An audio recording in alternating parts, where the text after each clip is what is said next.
Welcome to the Asure-ology Show, a growth hacker's guide to human capital management with your host, Mike Vannoy. Each week, we bring you experts in human resources, employment law, accounting, benefits planning, and more to build productive organizations. You'll gain practical guidance for your business. You'll be alerted to the latest news and mega trends that impact small and mid-sized companies. We'll give you the hands-on information you need to stay compliant with ever-changing employment laws, the strategies you need to win the war for talent, and much more, so you can focus on what you do best, growing your business. Enjoy the show.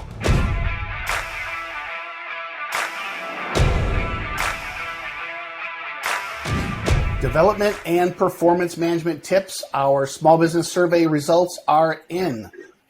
Excited to continue this series. This is number 3 in a 4-part series where we are unpacking the small business HR survey. And if you watch the show regularly, you know my guest. If you don't, Mary Simmons is our own Vice President of HR Consulting at Asure. She's a SHRM certified professional also for the past 8 years.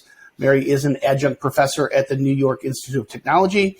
Prior to that, Mary was the director of HR consulting for a 58-year-old HR consulting firm, as well as a household name of banks and other large firms in New York. So welcome back to the show, Mary. Thanks, Mike. Okay, so for those of you guys who have not seen the first 2 episodes in this series, we really wanted to understand what were America's fastest growing companies doing different when it came to their people practices, their HR practices, compared to companies maybe growing but not growing super fast, maybe companies that are flat, companies that maybe had a down year and were shrinking, and really understand what's the difference. And so we put together a survey. We had 2,065 businesses respond. We asked 5 questions in 8 different areas around recruiting, hiring, onboarding, compliance, development, performance management, retention, and post-employment. And then we asked a final question after everyone answered these 40 questions, 5 times 8 sections. What describes you last year? Were you a fast growth company? Were you a growth company, flat, or was it a down year? And then we compare all these answers to see these are the crystal clear trends that have emerged for the fastest growth companies versus companies who are flat or had a down year. We just want to share these distinctions because I think there's some pretty clear calls to action, dare I say, really, really obvious, simple calls to action that businesses can take to help drive growth in their business. So this, like I said, this is number 3 of 4. Today's topics, we're talking about performance management and development. So those are the 2 sections, I guess, 5 and 6 of the 8 sections. So let's jump into topic number 1, development. The first topic here, development, Mary. And I love, so everybody knows Sir Richard Branson, founder of the Virgin Group, Virgin Airlines, etc. And I love his quote, to train people well enough so that they can leave, but treat them well enough so they don't want to, right? And I think that's a perfect quote to unpack this topic of development and how to develop your people. And so I'm going to cite some of these statistics, Mary, and I want you to help kind of explain, why you think that is and what's actionable for our listeners. So first, fast growth companies, they're 26% more likely to provide regular structured training for employees as to compared to businesses that have suffered a down year. So your fastest growth company, fast growth companies combining the fastest and fast, so it's the upper quadrant, against people who had a down year, it's a 26% spread. What is maybe even more remarkable is there's a 10% spread between the fastest growth companies and growth companies. So clearly there's the 26% spread, growing companies versus shrinking companies, but there's a big spread by 10% from growers to fast growers. It seems obvious, employee training, but what's your guidance here, Mary?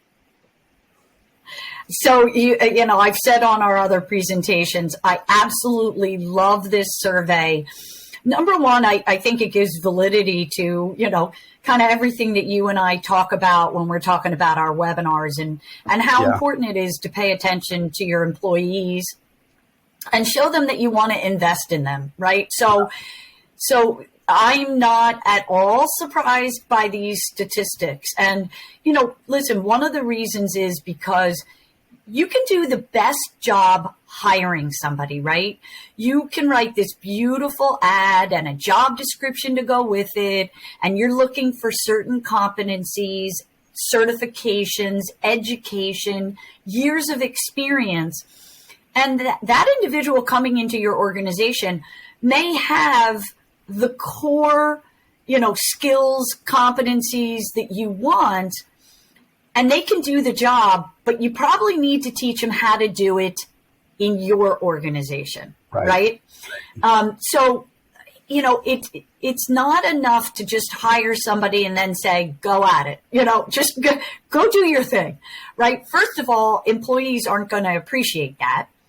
And second of all, you need to give them some expectations. You need to give them some tools. And when you give them those tools, oh, by the way, you kind of have to train them on how to utilize those tools. That's our responsibility as employers, small employer to big employer. And I would argue that it's just as difficult for both of those organizations, right? Because the small employer with maybe 10 employees doesn't have a training department. The big employer may have a training department, but a heck of a lot more employees. So it's difficult for organizations to keep up with this. Definitely something that, our team excels at. And we are telling clients all the time. And again, I love having these statistics to back up what we're recommending all the time is to have training. Yeah.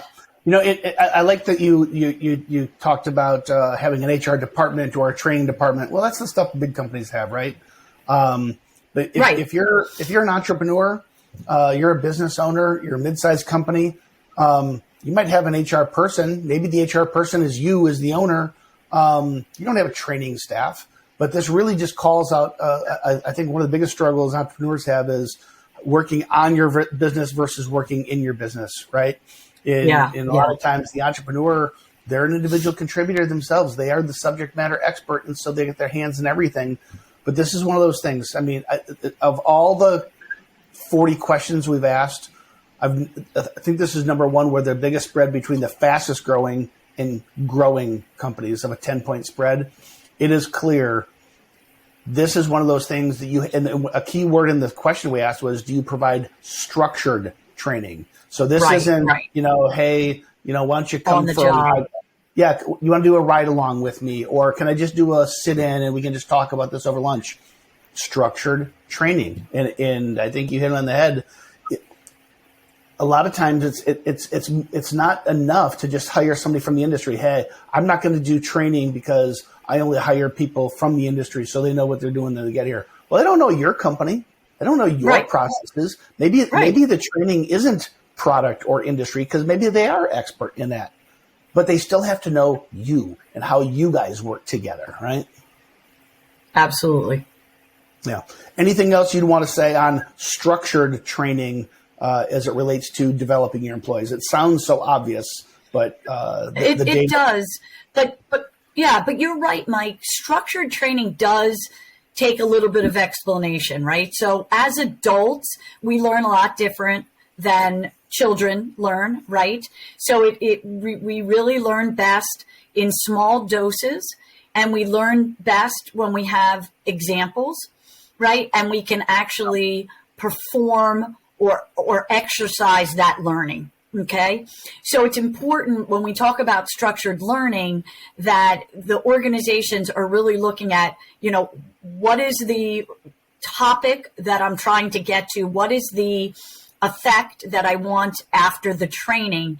And by the way, to be really structured, it has to be a continuum of training. It is not a one and done process.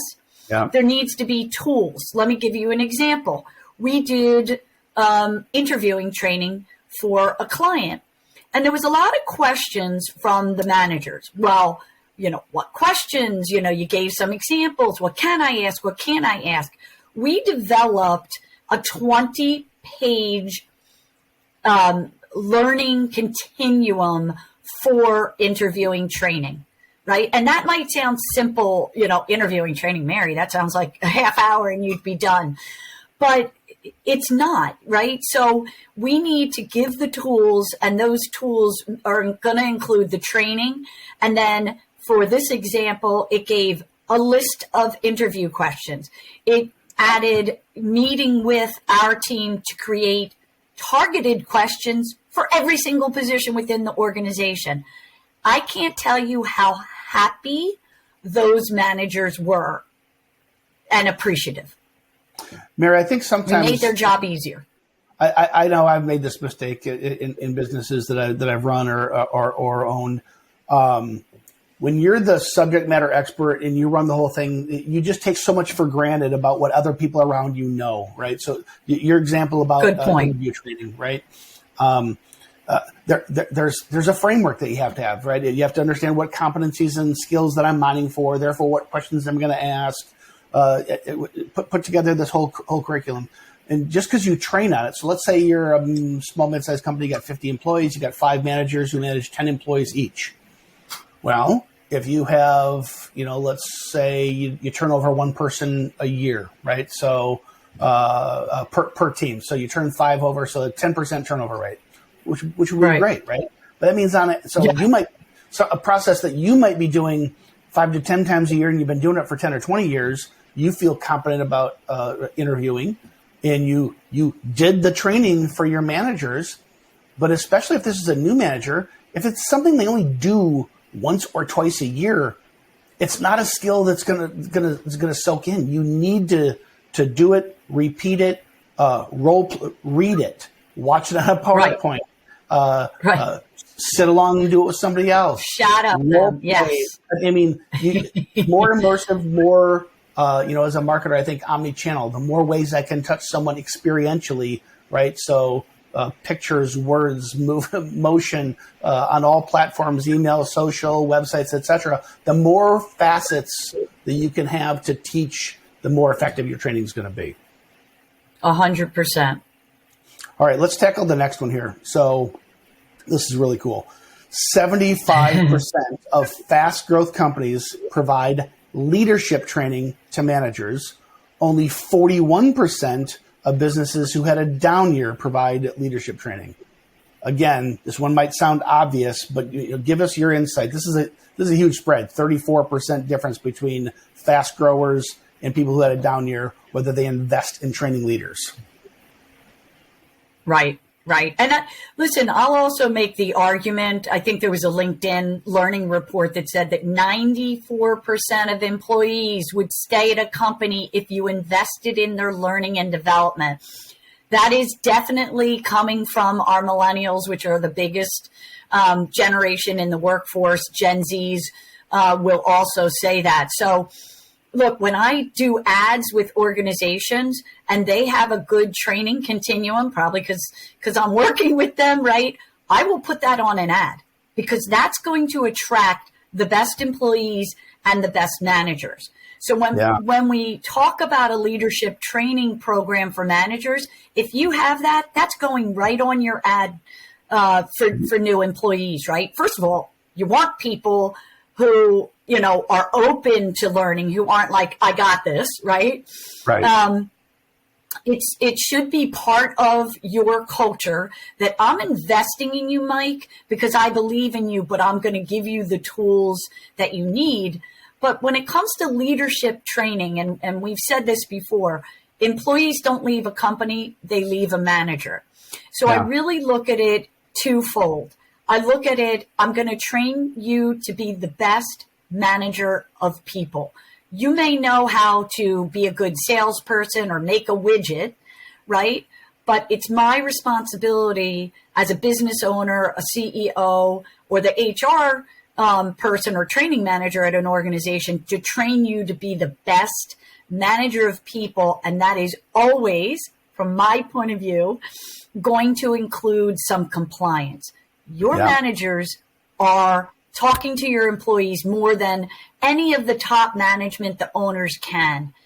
Protect your organization, protect your employees, and protect your managers by giving them leadership training. And they will stay with you because they know you care about their success.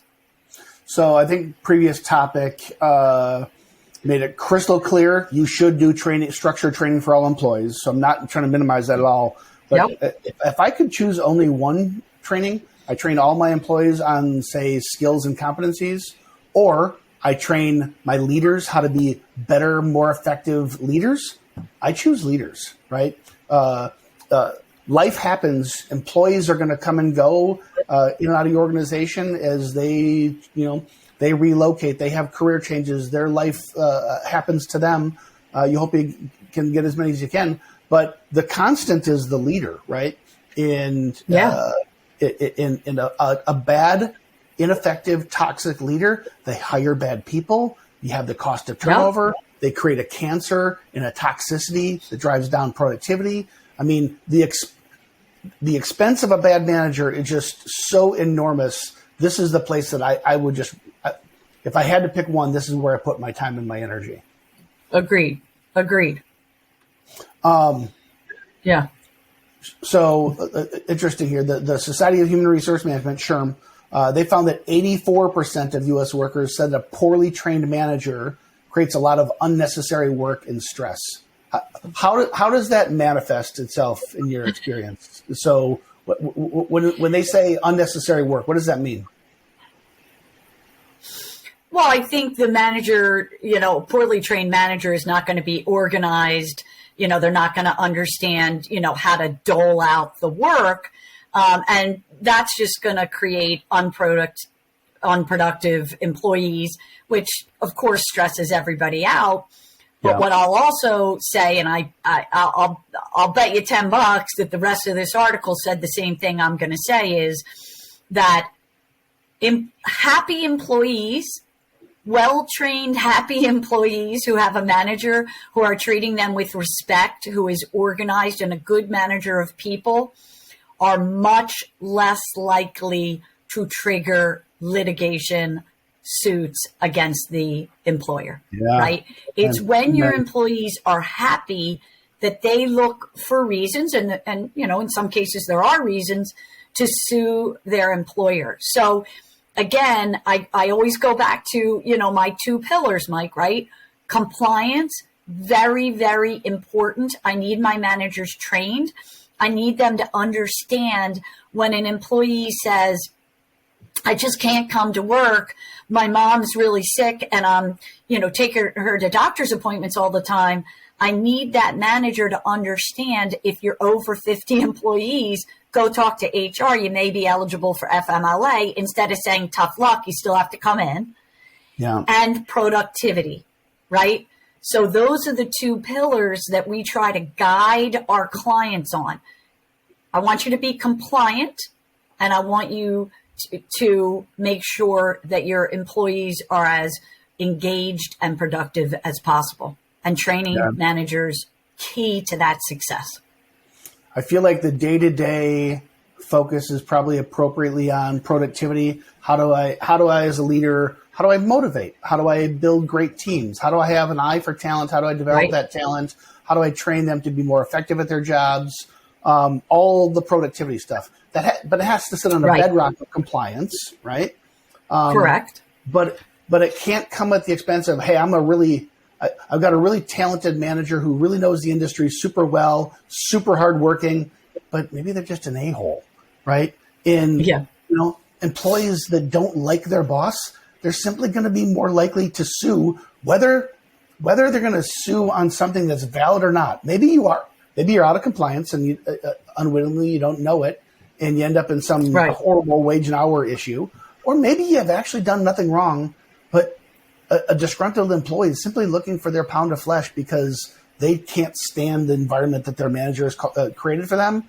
Correct. And the cost of a single lawsuit could just wipe out years worth of profits that same manager could have otherwise theoretically generated. Absolutely. Very important. Anything else before we move on to the next one on leadership training? I mean, I like you said, if I was going to pick one thing, I can't stress how important that is. And to also, you got to make sure that it is targeted to what's the effect that you want, and you're watching for that effect, right? So if you're looking for the managers to have give that training so you have lower turnover, you should be looking at your turnover after you do that training. Right. And adjust it accordingly. So you have to look for results. Otherwise, your training is not being effective and you need to tweak it. Yeah, well said. Well said. Okay, next one. So 83% of fast growth companies provide on-demand training resources for employees. So we're obviously hitting training here pretty hard. It's the category of employee development. So no doubt, right? Yep. So the first one we hit was structured employee training. The next one was leadership training. Now we're talking on demand. So maybe it's not a class, maybe it's not face-to-face, but it's on-demand resources. So 83% of fast growth companies provide on-demand training resources for employees. Only 56% of businesses who had a down year. So here's yet a third facet of training, the on-demand component. Explain why the big spread. I would say that, number one, I'm going to, make an assumption here that those fast growing companies are talking about, when they're hiring people, we have all these training resources for you. I think the other piece is that they have employees who want the training. Those fast growth companies, the more training that you're giving, the more productivity, the more engagement, right? So they're going to have a lower turnover. Lower turnover usually translates into, more productivity. And so you're offering your employees, hey, I might have some structured training, but even if you didn't have that structured training, employees, here's on-demand training for you to utilize and grow with the company and grow your skills, right? So do I prefer structured training? Yes. We usually recommend a little bit of both, right? So I'll do customized, targeted training for a client that we do live, right? So people can ask questions and you can say, hey, Mike, what'd you think of that? Right? So I can get people engaged. Yeah. And then we also always provide some videos, right? So that the employees on their time have the ability to say, I want a little bit more. We have on-demand training. And I would say that is also something that employees are looking for, as well as that structured training. Yeah, and something we've talked about in the previous episodes of this series. If I think about the three types of training we just talked about, structured for employees, leadership training, and now on demand. And on demand, that might be a video you created. It might be just a Word doc with a bunch of text that gets read. Maybe it's a PowerPoint, something that they can consume on their own time. Nowhere in here have we assessed the quality of this training. For all we know, maybe some of this, we're going to assume that a bunch of this content is great, right? It's also safe to assume that on a bell curve distribution of content, some of it probably sucks, right? The delineation is still, the delineation is still crystal clear, right? So 83% of fast growth companies provide on demand, only 56%, only 34% don't. 56% don't. So you're looking at a 30-ish% spread between the two. To me, as much as anything, whether you do these things, obviously you want to do them of quality. You want high quality structured training. You want high quality compliance training for your managers. You want high quality assets, videos, PowerPoints, etc., to have as on-demand resources. But regardless of the quality of the content, you're signaling to your employees what you think of them, how much you care about them, and how much you are investing in them. And so the other thing, maybe the content is great, but the on-demand, we have no way of quantifying whether employees actually are consuming this content. We just ask the employer, do you provide on-demand content? Maybe people are working so hard they can barely even consume the content. But again, I think you're signaling to your team, I'm investing in you. one of the number one things we hear is employees want to join firms that invest in them and train them so they can grow in their career, right? They want to acquire new skills. They want to grow. 100%. They want to develop. They want to be somewhere where they can grow. And so even if they don't end up consuming that content and using those resources, what a recruiting tool to say, hey, here's this on-demand library. I'm going to train you. Here's the formal process when we bring you on board. But here's this library for you to develop yourself ongoing, right? If and you can go back to it anytime you want. Yeah. Yeah. Great. And so theoretically, maybe it's not even the training that's driving the difference. Maybe it's the fact that you're providing the training that is helping you to recruit and retain better employees. And it's those better employees that result in the fast growth. It's a multifaceted problem that we're exploring here. But I go through all that to encourage folks, don't get hung up on, I don't know how to do a video. I don't have good PowerPoint skills. I'm not a designer. Who cares? Put something down and create something that your employees can consume on demand. They're going to appreciate it. They probably don't think you're a designer. They're not going to punish you because it doesn't look amazing and it looks like it came from some expensive agency. Just simply doing it is an important act.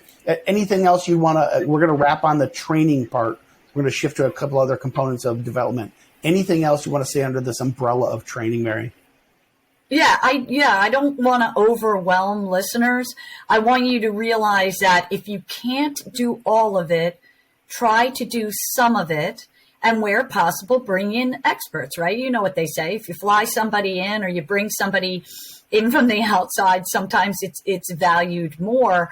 But do what you can do it with intent, and try to, measure that training. Don't just give it and assume that it's hitting the mark. You really do need to measure it. So try to do what you can. Yeah. Well said. Okay. So here's one that there's a big spread. And I think because a lot of companies just don't even think about this as a form of development. 75% of fast growth companies frequently assign stretch assignments to employees. Only 34% of down year companies do the same. So I got a bunch of ideas and thoughts about why this is and then the benefits of doing it. But Mary, what's your take on why the 75% of fast growth, only 34% of down years regularly assign stretch assignments? I think there's a myriad of things that are playing into this. But number one, employees want to be empowered, right? So years and years and years of interviewing. Why did you like that company? They empowered me. Why didn't you like that company? I really just did this little rote thing. And, when we give these stretch assignments, our employees say that, well, they trust me, right? They're developing my skills. So this is a form of training. And I'm going to combine the training with a stretch assignment. I had an employer, and listen, I'm not always, helping our clients with bad employees. A lot of times I'm helping them with, I have this person, they're really great. I really can't afford right now to give them more money. I can't have them leave. Training, and I will say stretch assignments, are a way to empower and support those employees. And they are really great retention tools. And in this example, what we did was we made this person a team lead. And we said, you're really strong and you've said that you like training the new people. That's yours. Let's have you train all the new associates now. Stretch assignment. Right here, watch some videos on how to train employees, right? Because they had our HR compliance library, and we helped support that person. I'm telling you, Mike, they didn't even ask for more money. They were so happy. That's not always going to happen. We know that, but stretch assignments, for that strong employee, and even for the newer employee. I know from managing, the people that report to me, stretch assignments it's a training opportunity. It's a way for the person to feel like you trust them, right? Yeah. And empower them. I just can't say enough about it. You need to continually do that. I agree completely. A couple other, drilling down deeper into the data. So 75, again, from the top, 75% of the fast growth companies assign stretch assignments. Only 34% of the down year companies do. 57% of that 34%, so over half of the people who had a down year or a flat year, failed to assign stretch goals. So it's less than half of them do it at all. And hitting a topic we talked about on the training theme, the fast growth bucket were 17% more likely than the growth bucket. So this seems to be one of those clear differentiator that America's fastest growing companies, not just growing, but fastest growing companies, they assign their employees growth stretch assignments. Now, right. For the cynics listening, you might think, well, maybe maybe it's already a growing company. They got a hot product. So these aren't stretch assignments for growth perspective. They're like, oh my gosh, we don't have anybody else to do the work, so we got to give it to them. And I say, what's your point? That's a great thing. All it does is demonstrate you can assign stretch work to people and they can handle it because these companies are still growing, right? I mean, 17% of a survey of 2,065 companies, that's not nuance. That's hard data proving. So whether you agree, whether you think it's chicken or the egg, causal or effect here, it's proof that either assigning stretch goals to employees does make them better and you more productive, or it proves that you are growing and you can assign stretch work and then take some load off of you and spread the workload around a little bit. It's probably a combination of both. So assign stretch goals, right? 100%. I couldn't agree more. And make sure, again, that you do it with intention. Make sure that your communication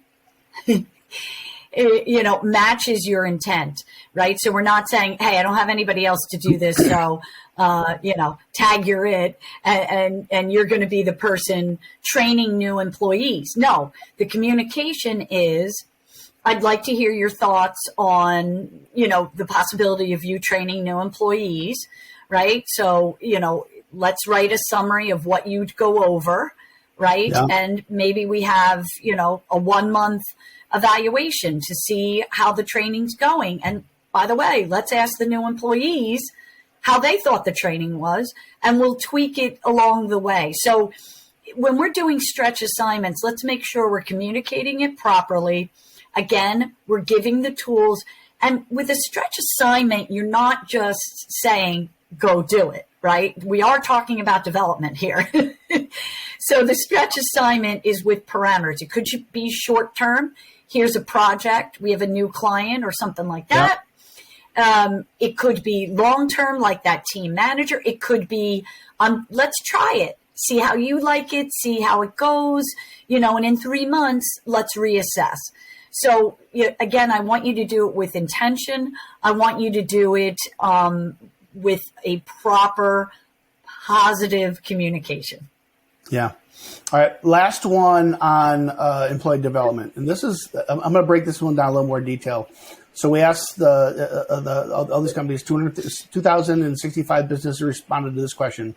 Do your managers create written development plans for each employee? So just think about that. That's a lot of, if you don't do it already, that's not an easy thing. It's not even that it's hard. It just takes time. It's a time-consuming thing when you're a manager who's busy. But the data is crystal clear, the value of doing this. Fastest growth companies. Yes. 73% of them create written development plans for each employee. Normal growth companies, 61%. Companies who are flat year over year, 49%. Companies who had a down year last year, 40%. Is it just coincidence that the 40% who had a down year, is it just the market? Is it just the product? Is it just pricing? Is it just customers? Is that really the reason they had a down year? I'm empathetic to how hard it is to run a business. So, of course, some folks are in that category. But when 73% of the fastest growing companies out of over 2,000 have written development plans for each employee, and only 40% of those who shrunk last year, let's just be blunt, it's not just a down year, they shrunk last year, 73 versus 40%, it's crystal clear. What is it about development plans, maybe in and of themselves, best practices? What is it that's driving that growth, Mary? Well, again, you're writing down how you're investing in the employee, right? So I always say it's not real until you write it down, right? Or it's on my Apple Watch, one or the other. But the development plan actually shows your employee, here's your gaps in skills, here's how we're going to develop you. And you can utilize all of the things that we've talked about. If it's a manager, management training. If it's an employee training. I'm also going to let you have the capability to use this on demand. I'm also going to give you some stretch assignments. It might be all of those. It might be one of those, but the development plan is going to be tied to your succession planning, right? And I don't care if you're a 5-person company or a 500-person company. You need to know where you're going and what people will be in place to get you there. And you need to look at your gaps, right? You need to say, Mike is going to take over for Mary, but here are his gaps. So, Mike, this is your development plan because here's your career path, right? Yeah. And again, I will just reiterate that the millennials and the Gen Zs want this transparency. They want you to know that you're involved. When we do interviewing training, this will be something that we discuss with the employer to say, listen, part of the interview process has to be a summary of the organization and the department that they are joining. And part of that discussion for both should talk about, where are they going? Is there succession planning? Is there development plans that'll be written for the employees? And again, small employers, don't get overwhelmed by this. It could be, everybody's going to get these 4 core trainings and I can't afford a trainer. So I'm going to use the HR compliance library from Asure, right? Yeah. So it doesn't have to be a grandiose plan, right? It has to fit your organization, but there has to be training with intent. Yeah. And I love the way you just went there so obviously the better the quality of the plan, like a really experienced, talented HR manager like yourself, you know how to put together a really good, constructive, effective development plan, right? And you can coach the employer and the employee on both sides of that equation. But I still kind of come back to the fact that even if you suck at it, the fact that you're willing to sit down with your employee and say, hey, I put together this plan, even if it's not a great plan, that employee is going to say, oh my gosh, I know how hard this manager works. They must have done this in the evening after the kids went to bed, or maybe on the weekend, or maybe they did it during business hours, but they're dedicating part of their time to me, and they care about me and where I'm going and investing in me. So of course we want to encourage the highest qualities possible. We'd love to have you use, Asure and Mary's team to help you do these things. But regardless, don't let fear of like, I don't know how to do this well. I don't know how to do a good job at this. Don't let that stop you, because I really believe at least half of this equation is the signal you send to the employee that I am here to invest in you. I believe in you. I want you here for the long haul, and I'm going to do what it takes to make you successful and help you achieve your career goals, right? Anything else you'd want to say on that before we kind of go ahead? Yes, of course, because I'm an HR nerd. So I'm going to say that training that isn't good may miss the mark. But, the owners listening that might not have this, there is lots and lots of tools out there and free tools to assist you with creating a good training program. And you know who the best person is to help you with that is your employees. just pull the employees together and say, we need to do better training on customer service. Where are the complaints coming from? What do you guys think? Everybody just give me one idea. Yeah. That's great, right? So, be transparent and say, we don't have a training program right now for customer service. Let's do this together. There's a stretch assignment. There's I care about you, and there's empowerment. All three, and I think you're going to be more successful. And like I said, LinkedIn is a free resource. They have some trainings. There's just so many resources out there that I would say, as an HR geek, that there's no reason to have training that is really bad. Is it going to be as good as what I could provide? Maybe not. But I think you've got enough. I think business owners have enough resources out there that they can come up with something relatively good, especially when they do it together with their employees. Ask for feedback. And I should say, and this is maybe a bit of a plug for you and your team, but it's true. What you can't do a bad job of is HR or compliance training. You can't half-ass, can't afford to do that. You can't half-ass what are the illegal questions to ask in an interview training. There are some things around compliance you just simply have to get right. So by all means, use a professional like Mary's team. I think my encouragement, I was saying that ironically to try to encourage people, like if it's for the customer support, or how do I operate the XYZ machine, right? Or how do I follow the ABC process? Don't let perfection be the enemy of good here. It's simply just putting something on paper. And then in training on that, you'll get better at it over time. The fact that you just do it, you're signaling so much to your employees. Okay, Mary, I'm looking at time here. We're going long today, but this content is phenomenal. So I'm gonna keep going, but I'm gonna move us to the next bucket of questions. So that that's it on what's my topic? That's it on development. Excuse me. Now we're gonna move to performance management. So developing your people obviously should lead to better performance. The first question here, fast growth businesses, they're 23% more likely to regularly communicate expectations for job performance compared to businesses that are shrinking.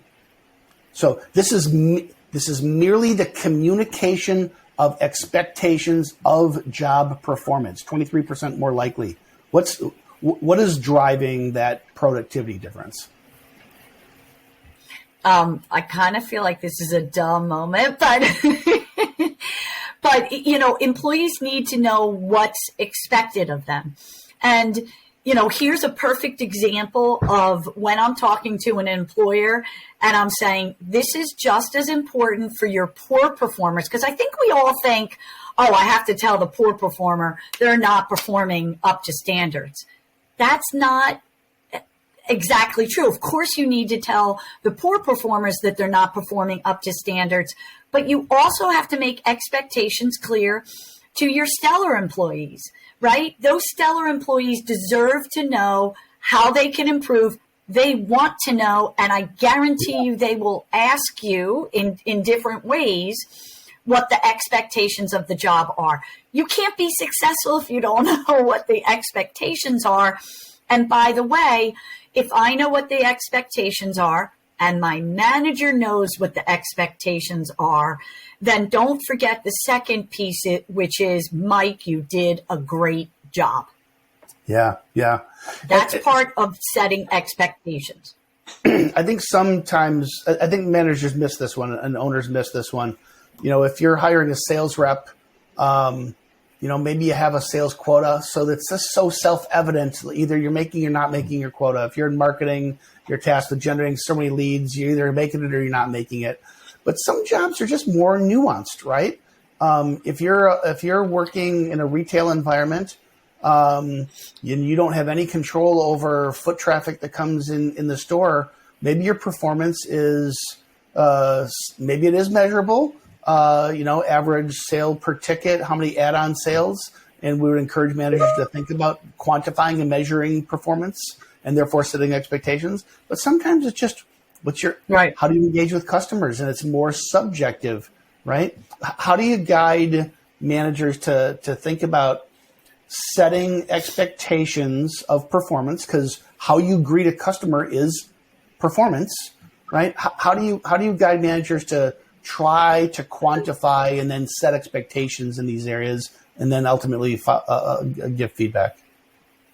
So, I would argue that even for a position where you feel like it's black and white, whether they're meeting the expectations. So let's take the salesperson, right? Yeah. You either sell 100% or more of goal, or you don't. I would say that every organization is going to say, well, there's a certain way that I want that done here, right? So it needs to tie to the mission and the vision, right? Yeah. And I'll just give you a great example of where, I interviewed a salesperson, thought that they would be great for the organization. I introduced them, and this was a learning moment for me, right? We never stop learning. At least I hope I don't. And I sent the candidate into the employer. This was a really tough IT sales position. They had to know IT, plus be a salesperson, really tough person to find. So I send the person in, and the employer, who thankfully I knew very well, said, Mary, don't ever send me somebody like that again. And I was like, oh, I thought they were great. And they were like, they would probably be successful at selling the products. They're not going to be successful here because that person is not aligned to my culture. I could tell by the interview that they weren't the kind of person who was going to do a client management sale. It was going to be a sale, move on to the next. They were more concerned about their income than they were of the total success of the organization. Yeah. And, that's what I think we all need to understand, right? So here we are, the beginning of the year. We're still, at the beginning of the year when you're going to set goals, right? And so job performance should be tied to both personal, departmental, and organizational growth. And when we do that, we are getting our employees to think about what are the expectations of their job, but in taking their blinders off and going, oh, wait, I'm big, I'm part of something bigger, right? And, how can I help the organization, the people around me, my clients be successful, not just me be successful. And that goes for salespeople or anybody within an organization. Very important. And I would maybe last thing I would add on this is it's okay to communicate that expectations may change. So I remember a couple of years ago, I was spinning up a new sales team. And day one with the manager, day one with during the interview process with the sales reps, like, this is a brand new thing we're doing. Here's the expectation. Here's the productivity we need from this role. The answer is the reality is we don't know what good performance is ultimately going to look like. We don't know if you're going to sell X number of widgets, Y dollars in sales, or if it's going to be here, and your compensation will depend on that. And so I don't want to underpay you under market value and come in and have you be disappointed. I also don't want to overpay and have runaway expense if this thing turns out to be more successful or easier to do than we thought. So part of your expectation should be, after 3 months, we're going to change this. We're going to evaluate, and maybe it'll stay the same. Maybe I'm going to change the comp plan. Maybe I'm going to change quotas. But part of what you should expect is change, right? So I think it's okay to set expectations, but don't be afraid. Don't think that you have to have it all figured out, because part of the expectation you set is that expectations are going to change, right? Yes. And they should change. And that's why you have the employees set goals as well as you set goals for them, because they should be teaching you as much as you're teaching them. It should be a joint effort to create those expectations. 100%. That's right. Okay, let's move on to the next question here. So we talked about, first it was setting expectations. The next one, fast growth companies, they're 22% more likely to have a formal review process compared to companies that are shrinking. So you've set expectations. Now you're 22% more likely to be a growth company if you have a formal, keyword I think is the word formal, review process, Yes. how you're doing against those expectations. Again, this feels a little Captain Obvious, but give some coaching for businesses, the importance and maybe how they should be conducting these reviews. So when I look at the word formal, what I'm reading into this is number one, consistency. So if I'm giving Mike an evaluation, I need to give Scott an evaluation as well. It needs to be on the same cadence. It needs to be, if you're in the same position, the same form. So we need to be consistent. And this is how we are formally setting expectations. What did I say? It isn't real unless you write it down. So it's important for that employee to be able to digest that information in a formal process. And I will just say that don't think formal is, robotic, right? Because we help a lot of organizations do this in different ways. Some organizations have chosen to do monthly, quick, 15-minute check-ins with the employees, and that's their formal process. Others use the traditional, let's do it once a year, every June, right? So formal looks different depending on your industry, your business, your culture, your population, right? And it can be different for, let's say, your manufacturing floor and your managers. We're okay with that. When we work on this with employers, we invite them to be creative and consistent, but this is a key factor to everything we're talking about because your employees deserve to have this information and to be involved in this process as well. Yeah, so it's interesting. I'm just re-looking at the data here. Our previous topic, 23% more likely, the fastest growth companies to set expectations, 22% more likely to have a review process. I'll have to study the underlying cohorts. I bet it's damn near a one-to-one. Right? If you're setting expectations, you're also inspecting and communicating. These things are just hand in glove. But even if they're not hand in glove, it's not enough to say, okay, day one of the job, here's the expectations. But if I never review your performance against those expectations, what am I implicitly saying? I'm saying, oh, your performance is fine. I don't care. Yeah. Yeah. Oh, maybe that's really, and I would say, yeah, go ahead. That's what the employee's probably hearing. Yeah. Yeah, I mean, listen, I think the formal review process keeps the organization consistent. And I also would argue that is a tool that the managers need, right? It's not fair to say to the managers, regularly communicate expectations of job performance to your employees. How do I do that? When do I do that? How often do I do that? I'm going to do it with Mike because I really like Mike, but I'm not going to do it as often with Scott because I know Scott's going to give me pushback. We need to set those parameters for managers. Again, my compliance hat, we need to be consistent. That's what's going to keep you out of trouble. But having formal review process is a tool for your managers to be better managers of people.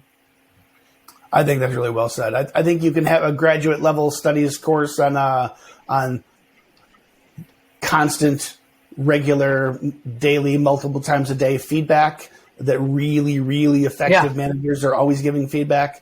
But the reality is to help you get there. And I think by establishing a process for a formal review, you're creating that opportunity for maybe it's the new manager who hasn't had the difficult conversations before, but now the employee's like, okay, I have a great relationship with my boss. I know that they're new. Okay, this is the time they kind of have to lay it on me. And it might not make the bad news or the critical feedback easier to hear. I should say easy to hear, but it might make it easier to hear. It's like, well, this is the time that they're supposed to. This is our company's process. This is the formal review process. Certainly our coaching would be to do this regularly over time, and there's no big surprises in the review process. But having a formal process is what ensures that it actually happens, right? And that employees aren't shocked when they get feedback. Yeah. Okay. Here's another one. So speaking of graduate level, I suspect, so we asked this question, I would say kind of knowing that a lot of companies, especially smaller businesses, might not know what this is. This is kind of a technique that has come, I would say, born in larger enterprises, but still growing in popularity, super effective. I love this. And it's 360 reviews. So it's not just a review from boss to employee. It's you're doing a survey from the employee. Do they have any directs? If not, you're interviewing their peers, maybe within the same team. Maybe it's from somebody from outside a team. Maybe it includes you as their supervisor, maybe other senior execs, and maybe even includes a customer or a vendor in the process, right? You're getting that 360-degree view of that employee and giving them feedback, how they're perceived by all angles of the business. 59% of growing companies conduct 360 interviews. Just 44% of businesses that fail to grow conduct 360 interviews. So 59% versus 44%. This is a little more nuanced thing to pull off. I think there's probably a lot lower hanging fruit that you encounter with most small businesses. But but this is certainly a best practice. To say more about 360 reviews, Mary. So they can be very formal, right? You can engage an organization that all they do is 360 reviews, and it's very formal, and a link is sent to the subordinates of a manager, and that 360 review gets done. But it can be done in a very simple way. So we do employee surveys. So we can, create a 360 review for a manager at an organization. And you can, like you said, maybe you have a lot of client-facing individuals. Maybe you just send a client satisfaction survey to the clients about, your client-facing people. You could consider that a 360 review as well. I think the thing that employers need to look at is, look, if you're really small and you have a manager with one direct report, and that's the one person getting the 360 review, then the anonymity goes away because the manager's like, "Ooh, Mike didn't say nice things about me." Is there going to be retribution? So I'm a big fan. It needs a lot of explanation. It needs to be customized. It's not for every organization, but it is definitely something that I discuss with the appropriate, let's say, clients, because it can be very, very useful. That's the way that you're going to find out that your managers are not performing up to standards, right? Yeah. All right. Last one, Mary, we'll tackle here is performance improvement plan. So if you come out of corporate America, it's the dreaded acronym of PIP, right? 23%.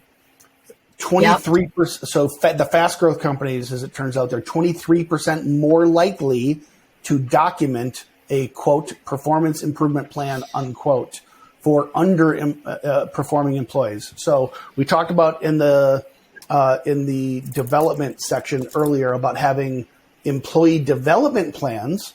So that would be for all employees, right? So underperformers, high performers, everybody. What's your development plan?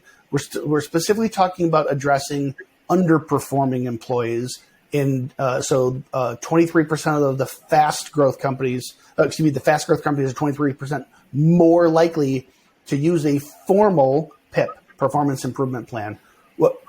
Can you help delineate, I guess, a couple things? What are some best practices around performance improvement plans, PIPs? But help delineate, if you will, because we just got done saying you need a development plan for all employees. And what's different between the development plan and the performance plan? Oh my gosh, they couldn't be more different. So the development plan is looking at your employee, seeing the gaps in skills and competencies, and assisting them with a plan to help them achieve and learn those skills, competencies, technical,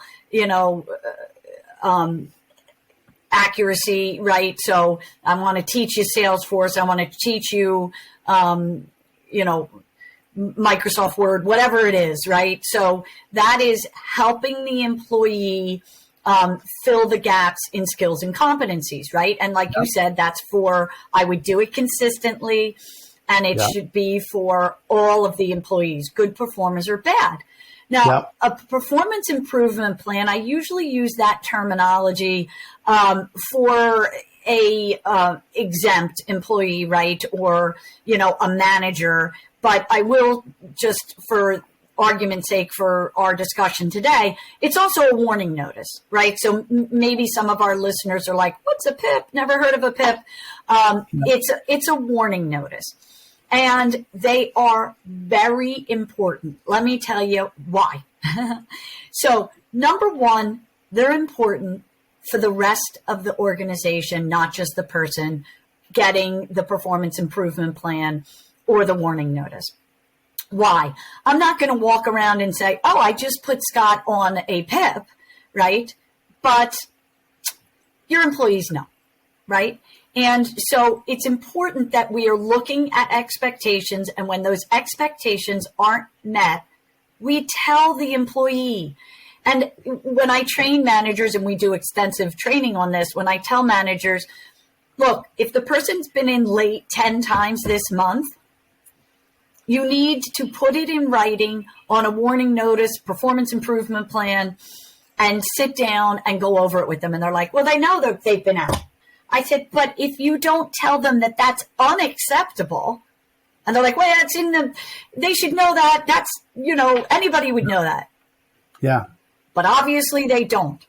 So you need to put it in writing, right? That they are not meeting the requirements of the job. That's number two, right? So everybody wants to know that if I'm killing myself to I'm just using coming in late or not coming in at all as an example because it's real easy. Everybody knows that person's been in 10 times, not been in 10 times in a month, right? I'm killing myself to get to work. If nothing happens to that employee, you're going to lose the good employee, and you might keep the bad employee because they're like, this is great. I didn't come in 10 times this month, and there's been no repercussions whatsoever. Yeah. The other thing is to let that person know, not meeting standards of the job, this is what you need to do to meet the standards of the job. And you know what I'm going to say next, I think. For compliance reasons, you have to document when employees are not meeting the standards of the job, because when my clients come to me and say, terminate Joe, that's the first thing that I'm going to look at. Do we have documentation that shows that we followed a process that is consistent with what we've done with other employees to give warning notices? If it's not in writing, it didn't happen. Because that manager is going to say to me, I told him when he didn't come in, you really need to come to work. I'm like, has to be in writing to defend ourselves in a court of law. And oh, by the way, also just so the expectations are clear to that employee. Yeah, I mean, did I get on my soapbox? No. I was going to double down on it. Honestly, I mean, there's no line in, there's nothing in Title VII of the Civil Rights Act that says you must document a performance plan. I mean, that's not a thing, but it's crystal clear what you cannot discriminate based on. And if you don't document the reasons why you're threatening to let someone go, or you do let them go, and there's no documentation of them missing performance expectations, you tell me, Judge, did I discriminate or not? Because this person says I did. I got nothing to prove that I didn't, other than I say I'm a good person, right? I mean, this is one of those things that it doesn't feel all that natural, right? And so managers who it's work. And it's hard, and it's confrontational, and it's also super important, right? And as much as I probably said it 20 times in the last 10 years, if an employee is surprised to receive a performance plan, that's the manager's fault. And you know what? In the last 10 years, it's happened to me a couple times, because I think that I've communicated to the employee. I think I can point to this email in that chat thread, and I can look at my extemporaneous notes from this conversation or this meeting. I'm like, clearly they know that I'm not happy and they're not meeting the expectations, and yet they're still surprised, right? So the fact that sometimes, like, I think I do a good job at this, and this is what I do for a living. I coach other people on it, and sometimes I still miss the mark. At the very worst, you are documenting clearly the expectations. And I'd say, I don't know what the stats are. I don't know that I even want to explore the stats. A lot of times it doesn't end up working. And this does become a warning letter that becomes your justification and clear audit trail to give you a good, compliant, safe, non-risky way of terminating an employee. But sometimes the employee's like, oh my God, I had no idea. I really love this company. I want to be here. I'm going to turn it around.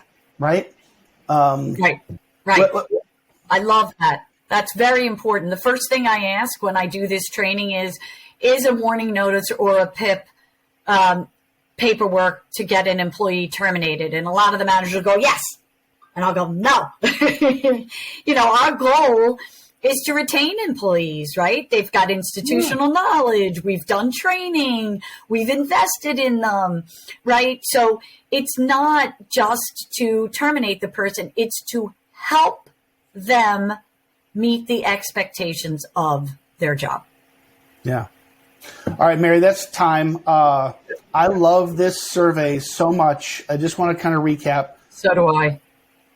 2,065 people responded. That's not how many people we asked. That's how many people responded to this survey. 5 questions times 8 categories. And the differences between fast-growing companies and companies who are flat or shrinking.